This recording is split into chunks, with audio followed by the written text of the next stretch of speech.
Cavanlığın kıymetini bilmedik. Gelip çattık qırağına bu ömrün. Bir de gördük gedib artıq qatarı. Onda düştük ayağına bu ömrün.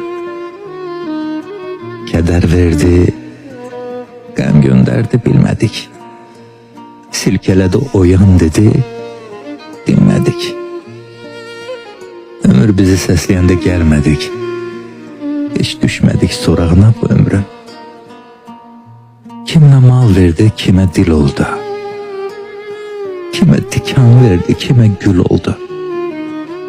Biz gelip çatanda artık kül oldu.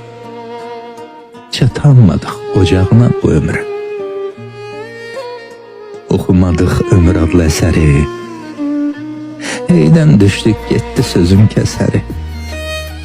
Neçinci yazılası eseri yazanmadık. Yazanmadık varağına bu ömrün. Ürəyimi qapı kimi açıp dərdə səhv elədim.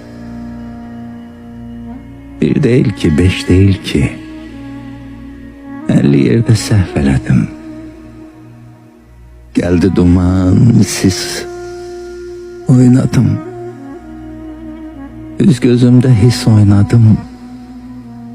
Biraz özüm pis oynadım, biraz zərdə səhv elədim.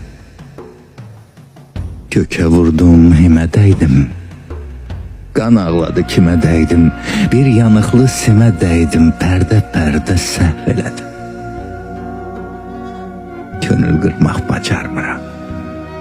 Söz verdimsə qaçanmıram. Hələ də başa çanmıram. Mən nələrdə səhv elədim. Sönər gedər bu od, bu köz. Sözsüz bir gün hər şey o söz. Tanrım, mənə biraz da döz. Bəlkə bir də səhv elədim. İsitmir daha məni. Gözümdən incimişəm.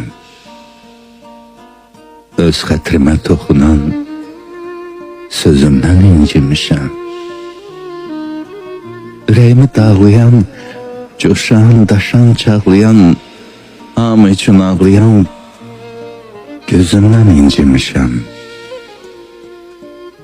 Ne bir hoş günüm geldi, ne bu talih düzeldi.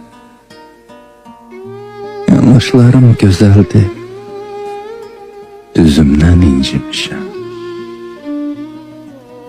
Derdi özümle böldüm. O ağladı, ben güldüm. Belki küsülü öldüm. Özümden incimişəm.